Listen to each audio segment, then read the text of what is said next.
One of the most frustrating things is actually getting interviews, but not getting the job offer. And if that's happening, it means that your resume is actually working, but your interview skills may need some work to close the deal. Something to keep in mind is that hiring managers don't just hire for skill, they also hire confidence, clarity, and connection. So if you're modest to a fault, or you're someone who over-explains, or you're spending too much time talking about your task instead of results, or you've over-prepared to the point that you sound basically too perfect, then you're making it hard for the hiring manager, for the recruiter to see you as the ideal candidate for the role. So if you're in that position and you're getting interviews, but you're not actually nailing the job offer, then this video is for you. Let's get right into it. The good news about all of this is that it's all fixable, and it's fixable pretty fast. When strong candidates keep losing offers, it's rarely about a lack of ability. It's often a communication gap, and that's what we're going to be focusing on. Interviews are high pressure, and research shows that unstructured interviews reward people who sound confident more than people who can actually do the job. So it means that it's not just about what you're saying, it's also about how you're saying it. The first thing is you need to communicate with clarity and precision. You don't need to tell your whole life story, but you need to show that you can solve the problem that the company is hiring for. And the best way to do that is to structure your responses in a simple framework. There are many frameworks, but I'm going to show you one of them. So the STAR method is one that you're probably familiar with, and I teach the STAR method plus I. So S in STAR is for situation, so you want to be able to give the context. The task is when you're naming what you were responsible for in that situation. The action is giving clear steps in terms of what you specifically did. The result is you highlight your measurable outcome, and then the impact is what impact did this make on the company. And at the end of the day, that's what a hiring manager wants to know.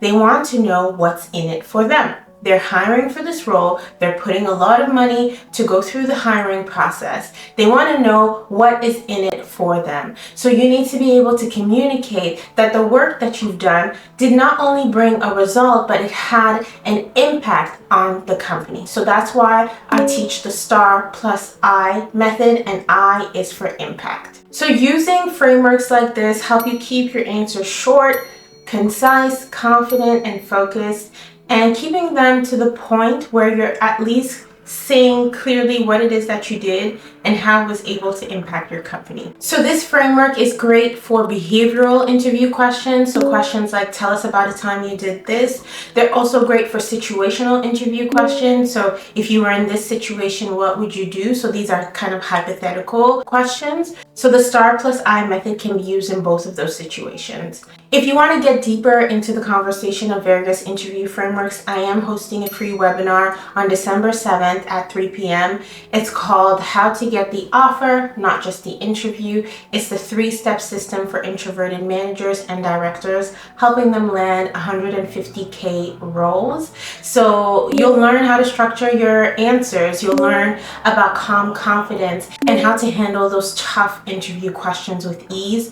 So check out the link in the description if you want to join us for that webinar. The second thing when it comes to your interview is you want to own the room without overselling. You don't need to perform in an interview, but you do need to show presence. So this is very important in your body language as well. The way that you're sitting down, making sure that you're sitting up straight, the way that you're making eye contact with the interviewer, if it's in person, looking at them in their eyes. If you're doing a virtual interview, making sure you're looking at the camera. All these things help communicate your level of confidence as you're getting into the interview. And I do have another video where I talk about how to build confidence for an interview. I'll link that one right above if that's an area where you need support. When it comes to confidence as well, I've seen a lot of times professionals will downplay the result or the impact that they made in their organization. And if you are someone who does that, the tip that I would give you is that what you can do is start with the result. Because a lot of times people will do the STAR method, and then they'll say the action and articulate all the things that they did, but then they forget to say what was the result and the impact. So if you're that kind of a person, just shift the order and start with the result and the impact. Demonstrate the magnitude of what you've been able to achieve, and then you state how you did it. So these are just ways to help you ensure that you're giving justice to the impact that you've been able to do in the past, and that's an indicator of what you'll be able to do for this company as you're interviewing for the role. The third thing is you want to practice the right way. A lot of times the way that people practice for interviews is that they get commonly asked interview questions like, tell us about yourself, or what impact are you most proud of? You know, if there's a behavioral interview questions within their field, what they do is they will memorize their responses. And the problem with that is that if they ask you a question, which is not a question that you memorize, it becomes very difficult for you to be able to answer that question. So instead of doing that, what you want to actually do is go through the job description that they provided you and look at the skills and the experience that is sought after. Based on those skills and experience, you're going to list stories or times in your career where you demonstrated those skills and that experience. And you want to prepare at least 2 or 3 stories based on the skill or the competency that is being evaluated, because at the end of the day, you also don't want to be repeating the same story for each question that they ask you. So having a bank of stories just helps you diversify your responses. So that being said, the goal for you is not to memorize your responses to the interview questions, because you don't know what specific questions they're going to ask you. But instead, you want to focus on ensuring that you remember your stories. And these are things that you've done, right? So it's really just communicating how you were able to do something, the impact that it had on a company. So that's a lot easier to remember than trying to remember how to respond to a specific question that they may not ask you. Another thing to keep in mind is always think of, why are they asking me this question? You've read the job description, you've done research on the company, so you have a sense of what's the problem that they have for which they're trying to hire a manager or a director.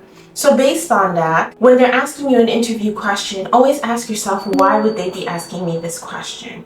And if you are able to put yourself in the interviewer's shoes, if they're asking you a question about, let's say, relationship building, or they're asking you to tell them about a time that you worked on a project that brought stakeholders together, they're asking you that question because they want to know, are you the kind of person that can bring stakeholders together to advance a project? So based on that, you're going to share a story that aligns with the competency that they're trying to evaluate you on. The next thing to keep in mind in an interview is the interview is a two-way street. That's something that I'm sure you've heard before. It's something that I've said before. The interview is a two-way street. So as much as they're interviewing you, you are also interviewing them.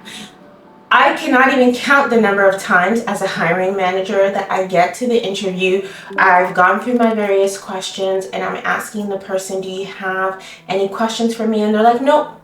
To me, that shows you haven't done your research. It shows that you haven't fully understood the role, but you're not curious enough to actually get more information. So it's so important for you to demonstrate curiosity, demonstrate that you're actually seeing yourself in this job and actually preparing yourself mentally in terms of what it would look like if you were the person who would get the job. Because as I was saying at the beginning, if they called you for an interview, it means that you're qualified. That's not the time to prove to them that you're qualified for the role.